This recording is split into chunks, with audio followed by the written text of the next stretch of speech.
সুপ্রভাত বন্ধুরা, আজকে কালী পুজো, আজকে একটা ভালো দিন। আজকে আমরা সারাদিন কী খাবো সেটাই তোমাদের দেখাবো। সকাল সকালে একটু গরম চায়ে চুমুক দিয়ে নিলাম, তারপরে সকালে টিফিনে বনরুটি আর গরম গরম জিলিপি খেলাম। দুপুরের খাবারে ভাতের সাথে পেঁপে শুক্তো হয়েছিল আর পাবদা মাছের ঝোল হয়েছিল, দারুণ খেয়েছি। আর খাওয়া দাওয়া একটু ফল খাবার অভ্যেস আছে, একটু পেয়ারা খেয়ে নিয়েছি। বিকেলবেলা দেখতে পাচ্ছ আমাদের বাড়িতে আমরা মোমবাতি জ্বালিয়েছি। আমাদের বাড়িতে টুনি লাইট জ্বালিয়েছিলাম, দুটো টুনি লাইট জ্বালিয়েছিলাম, দোতলা তিনতলাতে আলাদা আলাদা টুনি লাইট জ্বলছিল, তার সাথে মোমবাতিও জ্বালিয়েছি। মোমবাতিটা দেখছো, আমি আর মা প্রত্যেক বছর আমরা কালী পুজোর দিন এরকম মোমবাতি জ্বালাই।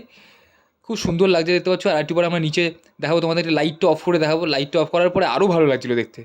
দেখবে এই নিচে নামছি, এবার দেখবে লাইটটা অফ করার পর আরও আরও ভালো লাগছে। এবার দেখো কী সুন্দর লাগছে, পুরো বাড়িটা মোমবাতি জ্বলছে, খুব সুন্দর লাগছে। প্রত্যেক বছর আমরা জ্বালাই, প্রত্যেকের বাড়িতেই জ্বালাই, প্রদীপ জ্বালাই, মোমবাতি জ্বালাই এই দিনটা, কালী পুজোর দিন আমরাও জ্বালাই। তারপরে মোমবাতি জ্বালানোর পর রাতের খাবার দেখায়। রাতের খাবার গঙ্গার রুটির সাথে আলু পেঁয়াজ ভাজা ছিল। আর আমার পিসির ঘরে, আমার পাশের ঘরে জেঠিমাদের ঘরে কালী পুজো হয়েছে, সেখান থেকে প্রসাদ এসেছে, ভোগ প্রসাদ খেয়েছি রাতের বেলা।